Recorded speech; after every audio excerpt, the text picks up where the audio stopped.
up, y'all? It's John Master Lee. And Lulu. All right, a new Mission Impossible trailer is out. Man, some crazy trends in movies now, I'll tell you. There's no such thing as just a big movie anymore. It's a big movie broken up in 2 or 3 parts. Like if we just reacted to Fast X, which is not over because it's 2 parts, may even be 3 because apparently he dropped hits like it might be a trilogy or some shit like that. And Mission Impossible, so big, they're like, I'm going to do it in 2 parts too. Like, come on, people. Like, this is not enough. I'm already paying $40 every time I go watch a movie.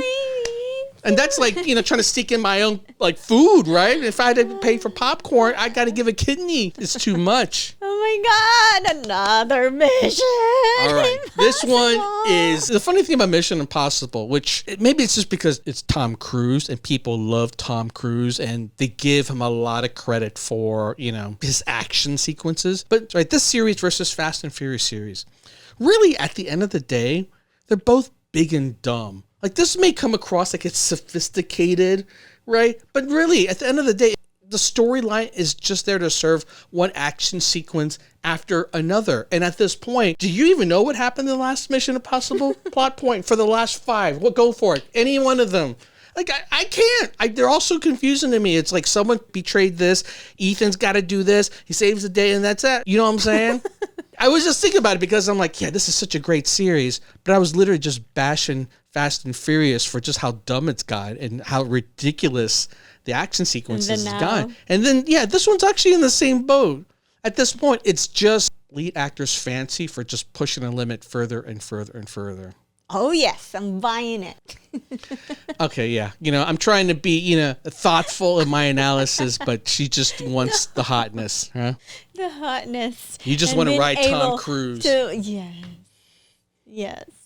And being able to, like, solve the mission, right? It is always fun to solve missions. Okay, I would say this about this series. It's a really fun sequence when they get to that point where, all right, we got an impossible mission. And then they break down how impossible it is. And for that split second, you're going, oh, shit, they ain't going to do it. But they're going to do it. So I get your point. Okay. So I guess even for this series now, I just need to turn my brain off a little bit. And just appreciate the fact that Tom Cruise likes to jump out of every type of moving vehicle. Yeah. The one thing I haven't seen him jump out of so far is a moped. Why? That's very simple. Have you ever tried to drive a moped through one of these countries like Vietnam or the Philippines? Baby, that is the most exciting action sequence in the world. Okay. That's what he needs to do. He needs to have a moped race through the streets of the Philippines. Actually, the Philippines has already reached the point where the traffic means you're not even moving. But yeah. Vietnam, oh my God, that's scary right there. All right, let's check this out, yo. By the way, if you want to hear some wicked, wild stories, you got to check out my podcast. And if you want some hotness, check out my fantasy show. And away we go. Our lives are the sum of our choices.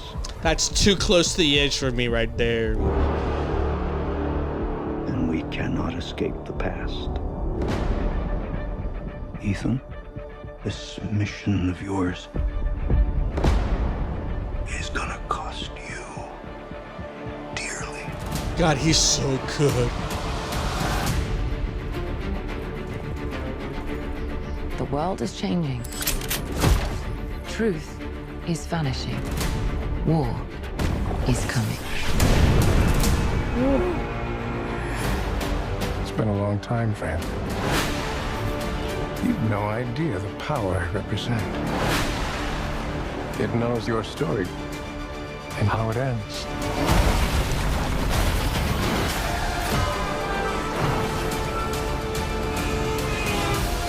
She's so fine. Listen to me.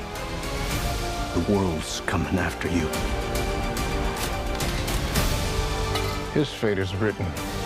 Shall we write yours too? If anything happens to them, there's no place that I won't go to kill you. That is written.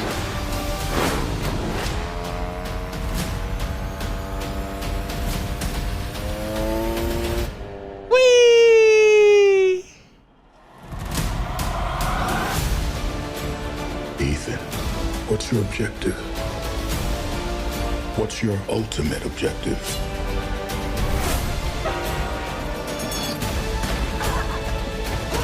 Your life will always matter more to me than my own.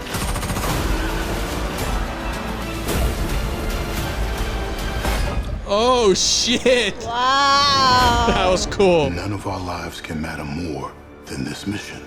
I don't accept that.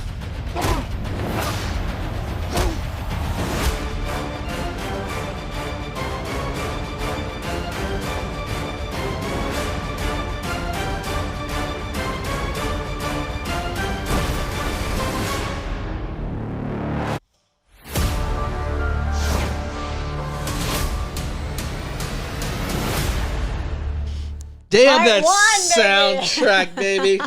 I told you. It's I told you part every one only. freaking movie is going to be broken up in two now if they can figure a way to take more money from my pocket. Yes. Wow. Baby, that's really good though. Yes, baby. I think every one of his trailers were freaking awesome. They have not disappointed me. Best trailers ever. Ever. His movies, though, I do feel like with Mission Impossible sometimes have been hit or miss. Some of the sequences are, this is how I'm feeling. And I realized, man, dude, you did jump off a cliff, right? So I'll give you kudos for that. But he jumps off so many things now that, like, who cares if it's a motorcycle off, a cliff? You know what I'm saying? Because you can make it. Yeah, it's not like he's gonna die, and it's not even that. Like, I could jump off. I just need a parachute, right? It's not that complex. He's reaching the point, and I would say this for Fast and Furious too, that where they're running out of ideas. Right, he's already done I'm gonna jump off something, and I'm gonna with wires. I'm gonna climb a building with wires. Everything is a variation of that. So if they have one more of those kind of sequences in this, I'm like, okay, I've seen that. You know what I'm saying? But like jumping off a cliff like that, it's not. They keep showing it over and over again, which is why I don't even know why I'm disappointed or upset at it. I'm just like, it's not that novel anymore. I get it. You know what I'm saying? You did it. It's real.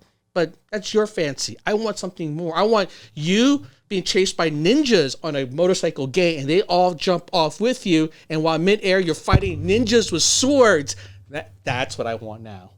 Okay, baby, I think we need for you to be the director. By the way, I actually think I already know what the plot of this movie is too. Yeah? Yeah. Probably it's just a timely thing. Everyone's jumping on it. It looks like someone hasn't, maybe I'm wrong, but you guys, let me know if you guys know the story for this. It looks like this billionaire dude runs some sort of tech company, has created an artificial intelligence that predicts people's futures based off of their past actions. That's why they keep bringing up, hey, what are you going to do? He's like, well, what's your modus operandi? What's your mission? What is your objective? He's like, it's always the same. Right? It's like, it's not the mission for him. It's how do I protect my people? And so if he's going to do that, he becomes very predictable. And I think that's what they're trying to get at is, you're so predictable. We know your every move that's coming next. And is he going to break from the predictability? But he's no longer going to be predictable. I think that's the core emphasis of what this movie is. It's self-aware that we already know who he is and he's become predictable, and all the movies have become predictable. So after this point, maybe he's got to be unpredictable.